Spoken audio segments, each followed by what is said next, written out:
Meus amigos, estamos de volta aqui com o nosso programa De Tudo um pouco de tudo aqui na TV Galega, Imagem da Cidade.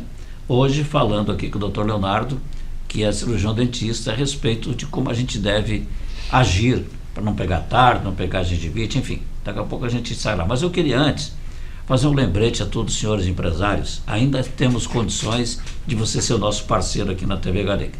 Estamos com uma promoção super especial neste ano de 2025. A direção da TV nos autorizou a fazer um preço especial para aqueles que queiram anunciar com a gente. Portanto, é assim, você anuncia com a gente, aí na tela já está o telefone, 999-636386, você vai entrar em contato com a nossa produção, o pessoal vai lhe explicar como é que você vai ser o nosso parceiro. E sejam bem-vindos, anuncie com a gente que você não vai se arrepender. Nós estamos no YouTube, nós estamos no canal 20, e também no canal 520 da NET, claro. Nós estamos no www.tvgalega.com.br. Nós estamos também no WhatsApp, que aqueles que não teve condições de ver, eu mando para eles através do WhatsApp. E estamos também no Facebook, portanto são várias as plataformas para você assistir o nosso programa. E com isso a população vai tomando tempo, às vezes pode precisar do seu trabalho, pode ser uma loja, pode ser uma fábrica, pode ser, enfim. Anuncie com a gente, você não vai se arrepender. É como diz aquele velho ditado, ó, barco parado não ganha frete, e assim mesmo casca enferruja. Maus negócios lhe traz prejuízo. Anuncie com a gente, você não vai se arrepender. Doutor Leonardo, pois é, rapaz, esse negócio de tártaro aí, tem muita gente, tem aquelas pessoas que, eu, por exemplo, às vezes eu tenho dificuldade de fazer o higiene bucal, porque dá ânsia de vômito. Principalmente quando eu passo ali na língua, né? Que é para tirar essa saburra, que provoca um mau hálito horrível. Ainda a gente que trabalha com rádio, televisão, vai entrevistar as pessoas, às vezes o sujeito tem que estar que nem cavalo que é o recuo da porteira, né? Que nem o burro no refuga a porteira, desse jeito já aconteceu, já vi coisa assim, né? Eu me cuido muito disso aí. Bom, vamos falar agora. Por que te levou a ser um odontólogo? Por que te levou a isso? Como você fez a faculdade? A minha mãe é dentista. Então começou daí. Meu pai é engenheiro, minha mãe é dentista. Só que meu pai ele trabalhava muito viajando, né? Porque ele trabalhava fazendo estradas, né? E rodovia, ponte, viaduto, as coisas aradas. E minha mãe ela ficava mais com a gente, então eu acompanhava mais ela do que ele. E aí a gente vai tomando gosto ali, aí quando vai chegando na época de vamos fazer o vestibular, o que eu vou fazer, né? Normalmente a gente tende a escolher ou a profissão do pai ou da mãe, né? E eu acabei indo pro lado dela ali. Foi uma boa escolha, porque na parte da matemática, física, eu acho que eu não teria tido muito sucesso, não. Eu me lembro que quando eu fiz a minha faculdade, foi em 81. Eu tinha vários sonhos, quando a gente é jovem a gente tem um monte de sonhos, né? A minha mãe queria que eu fosse um médico. O meu pai queria que eu fosse um oficial de polícia, que ele achava bonito, a farda e tudo. Mas a gente era uma família humilde, não tinha muitos recursos para fazer determinados cursos. Mas aí ganhei uma bolsa de estudo da Pontifícia Universidade Católica, lá em Porto Alegre, para fazer jornalismo.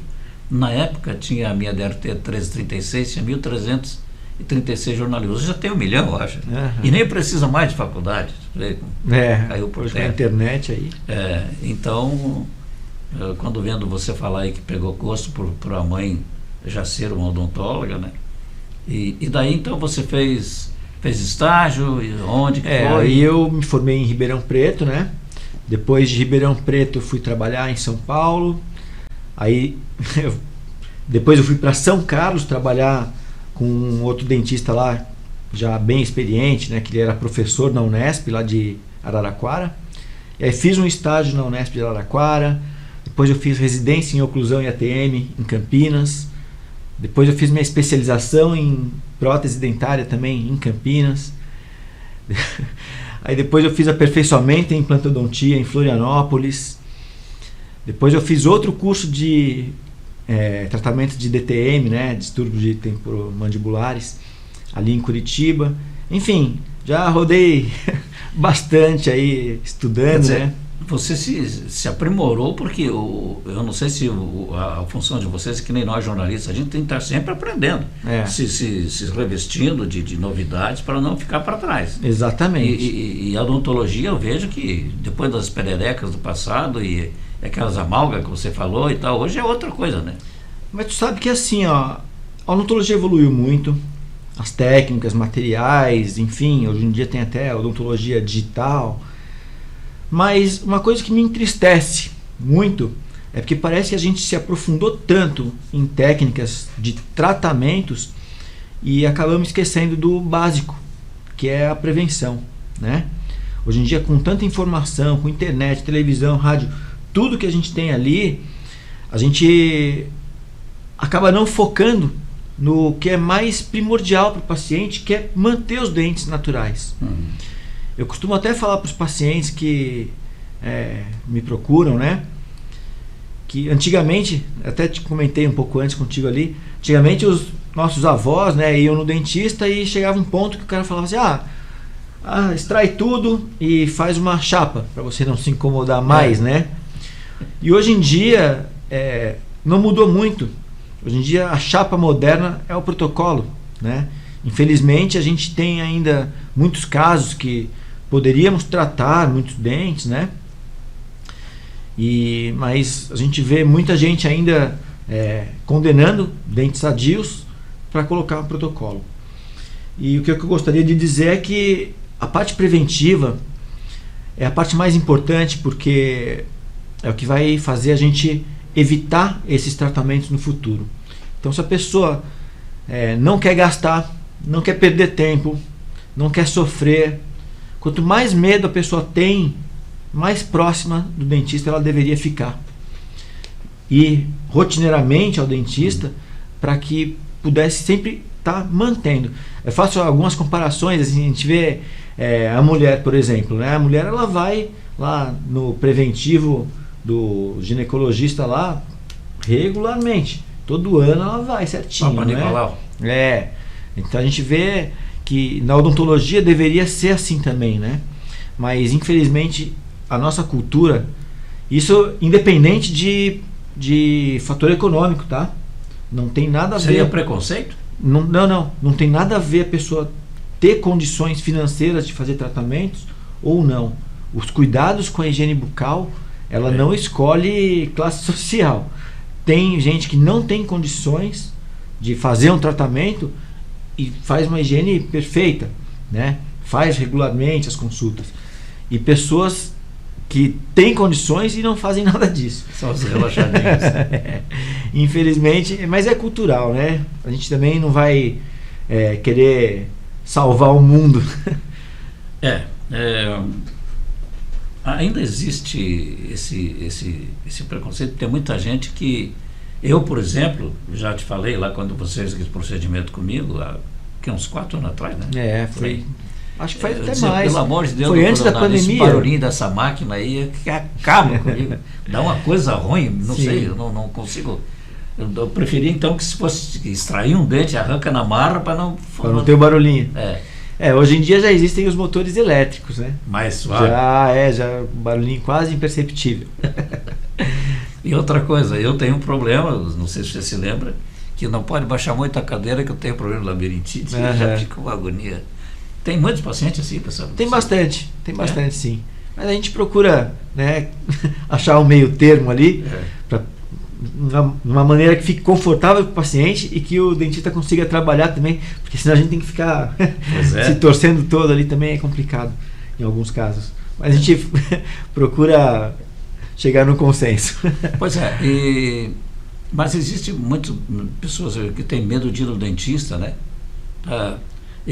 Outra coisa que eu ia perguntar, que eu não quero esquecer, como é que está a situação agora? Não precisa mais injeção da gengiva para extrair um dente? Parece que tem um gelzinho que passa. Não, precisa sim. Precisa.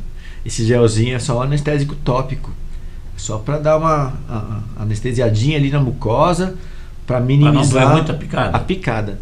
Mas o que incomoda mesmo na anestesia não é nem tanto a picada, é a injeção do líquido mesmo. Em algumas regiões da boca é um pouquinho mais sofrido, em outras Como menos. isso? Como? O líquido do anestésico Quando ele entra. cai na gengiva, É, na porque, carne. porque ele ocupa um espaço lá dentro, né? Então ele vai criando espaço dentro da mucosa ali. Isso vai provocando E uma dói? certa. A gente consegue minimizar bastante fazendo uma injeção lenta, né? Bem calma, com paciência. Se o cara for e der uma injeção, né, muito rápida, vai ser Não pior. era daquelas do quartel, daquela penicilina que a gente tomava antes deles. Então, nossa. Era, A bezetacil, né? era uma penicilina, era vermelhinha, meio bordô, assim. Descarcava, Deus, ali foi uma bola grossa. E tinha que tomar, né, para fazer o curso.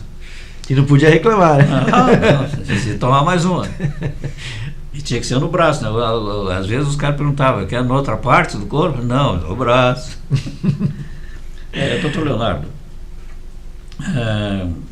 então, porque eu achava que, uma vez eu ouvi uma matéria sobre odontologia, que existe agora esse gel que evitaria as picadas de injeções, mas então não tem que ser. Não.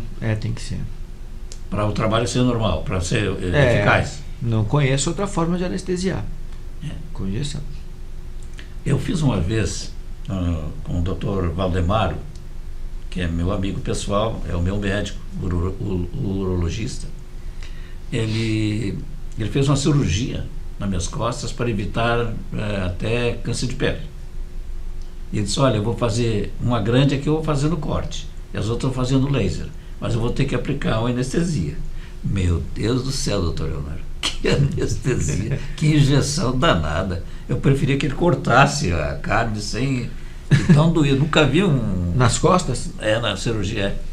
Eu já tomei uma dessa também. Fez 4 cirurgias a laser, que eram pequenas, as manchas, e uma grande ele fez o corte, tirou toda aquela mancha, depois fez uma cirurgia. Acho que é a hack, não é? Que ele deu?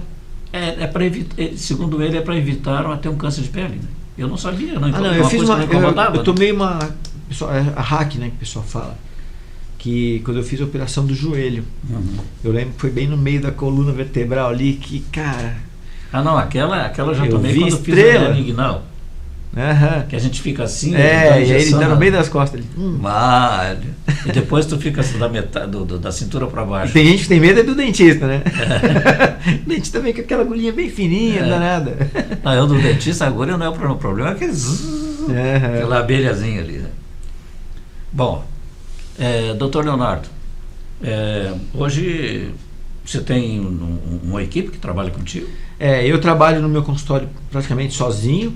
E as especialidades que eu não atuo, aí tem os dentistas que fazem lá comigo. Por exemplo, para implante, né, apesar de ter o aperfeiçoamento, eu não faço a parte cirúrgica. Aí a gente tem o Dr. Muhammad, que atua junto comigo. A parte de endodontia, a gente tem o Dr. Caio, né? A parte de ortodontia e harmonização facial é o Dr. Carone. E o odontopediatria, infelizmente, eu estava com uma odontopediatra muito boa, querida, mas ela retornou para a cidade dela, no Rio Grande do Sul, e eu acabei descontinuando a odontopediatria lá. Gente, nós estamos conversando aqui com o Dr. Leonardo, que é cirurgião dentista, nos dando uma aula aí sobre odontologia, né?